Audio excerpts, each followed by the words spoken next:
Ladies and gentlemen,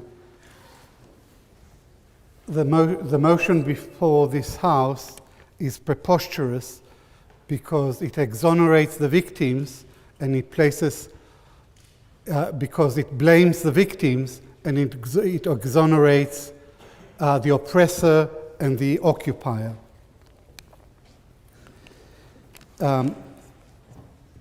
By peace I mean a two-state solution, and the biggest obstacle to peace is the Israeli occupation of Palestinian lands. And the Israeli occupation is the most prolonged and brutal military occupation of modern times. Point of information? China, since 1950, has been occupying Tibet much longer, even if you accept an Israeli occupation. So that's factually wrong. I accept. But the colonial context is all important for this conflict. And the Palestinians conduct the last anti-colonial struggle in the world today. Israel prides itself on being a democracy, but because of the occupation, it's no longer a democracy, it's an ethnocracy, a country in which one ethnic group rules over another. And there is another word to describe this situation: apartheid. The present Israeli government is one of the most right-wing, xenophobic, and overtly racist governments in Israel's history.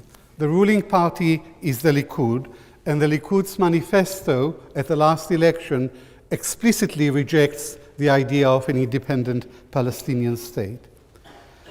Prime Minister Benjamin Netanyahu stated last week what he had believed all along but dared not say.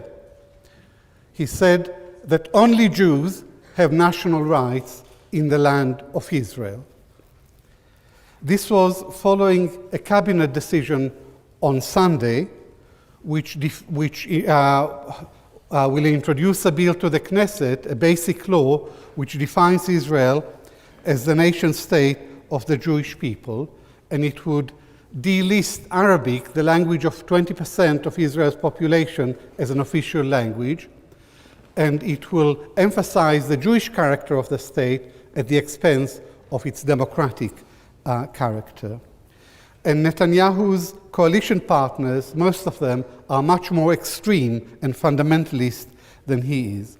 So the right-wing makeup of the present government militates against the two-state solution.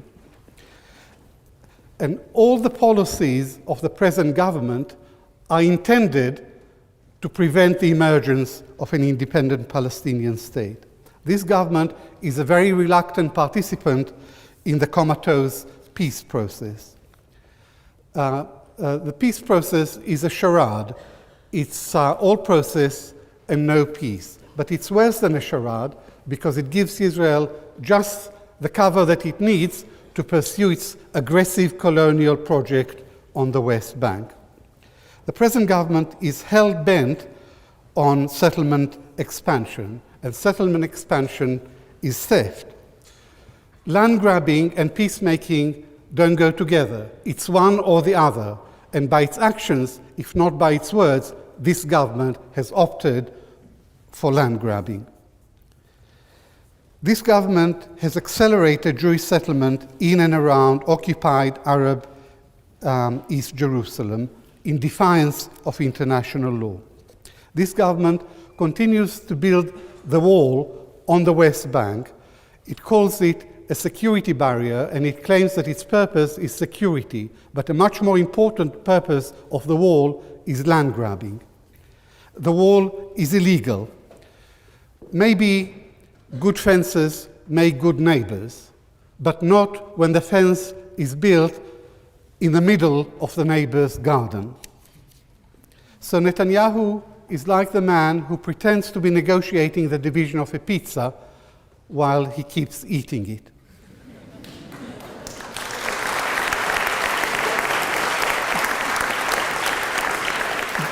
There is no Palestinian leader, however moderate, who is prepared to make peace on these ludicrous terms. In 2005, Israel withdrew from Gaza. This was not a contribution to peace. It was a unilateral Israeli move, and it was part of an attempt by Israel to redraw unilaterally the borders of Greater Israel. The first step was the withdrawal from Gaza, and the second step was to expand and consolidate Israel's control over the West Bank. On that point of information, well, why is it then that Israel they demolished 4 settlements in the West Bank when they withdrew from Gaza in 2005 as well? Explain that, please. Okay. Because Israel withdrew from Gaza and destroyed the houses, which is a strange gesture of brotherhood and a strange gesture towards peace with the Palestinians. And no, you've had your say. Israel withdrew 8,000 settlers from Gaza, and in the following year, Israel introduced 12,000 new settlers in the West Bank.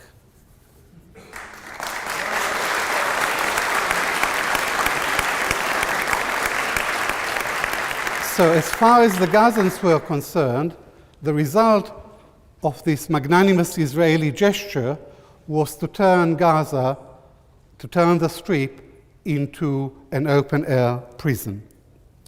Since the withdrawal from Gaza, Israel has launched 3 military campaigns against Gaza, with very heavy casualties. In the last war in Gaza over the summer, there were 2,100 casualties, 80% of them civilians, and 577 of them were children. Israel also inflicted massive material damage on Gaza, which is estimated at £5 billion. Israel presents its military operations in Gaza as part of a war against terror. But it is these military operations themselves that are cruel acts of state terrorism. In the course of these 3 wars, Israel has committed war crimes, and they are documented in the Goldstone report. Point of information. No, Goldstone retracted his report. no, absolutely not. He did not. He changed his mind about one episode, but his report, which is 575 pages, and I read it from start to finish, his report documents 33 episodes, and not 1, not 2, not 3, but a whole series of Israeli war crimes. During the last phase of the last Gaza war, the Israeli army launched a really vicious attack on civilians in Rafah. UN Secretary General Ban Ki-moon described it as a moral outrage and a criminal act. And I would regard these words as an appropriate description of Israel's entire policy towards Gaza. Israeli generals speak about their operations in Gaza as mowing the lawn. This is a very grim metaphor, and in any case, a very curious way of bringing about peace with the Palestinians. I served in the IDF in the mid-1960s, and I served loyally and proudly because in my time, the IDF was true to its name. It was the Israel Defense Forces. But as a result of the occupation, the IDF was transformed into the brutal police force of a brutal colonial power. The ultimate aim of all these policies is politicide, to deny the Palestinians any independent existence in Palestine. Let me turn briefly to Hamas. Hamas is not ISIS. ISIS is a jihadist organization. Hamas is no, I don't have time. Hamas is a local organization with a local agenda. And under international law, the Palestinians have the right to resist the occupation, and Hamas is the vanguard of this resistance. Israel brands Hamas as a terrorist organization, but initially it supported it. Subsequently, it turned against Hamas, and it has been practicing ever since the imperial policy of divide and rule. To conclude,